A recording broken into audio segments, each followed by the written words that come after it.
I suggest that VP Sara Duterte should resign and not wait for the impeachment trial to proceed. Kailangan mag-resign siya para pwede pa siyang tumakbo sa 2028 for presidential elections. Gustong-gusto ko siyang tumakbo kasi gusto ko silang mapahiya na talagang wala naman talagang boto ang Duterte. Masyado lang sila nag-claim na number one, mga ganyan. Pero actually, hindi.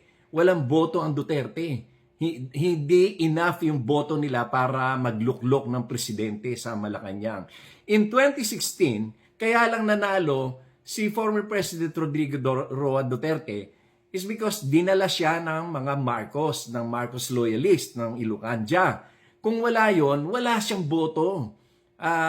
Konting-konti lang naman ang boto ng Davao at saka ilang mga probinsya ng Visayas.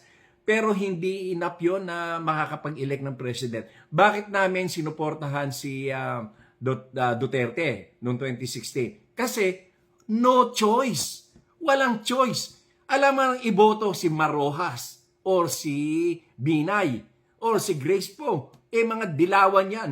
Noong mga time na yun, mga rabid yellows yan. And si the late Miriam Santiago naman, alam naman namin na talagang matindi na ang karamdaman. Kaya nung nangako si Duterte na ipapalibing niya si former or the late President Ferdinand Marcos Sr. sa libingan ng mga bayani, di doon na lang napunta yung suporta namin. No choice. Walang iba na pwedeng iboto.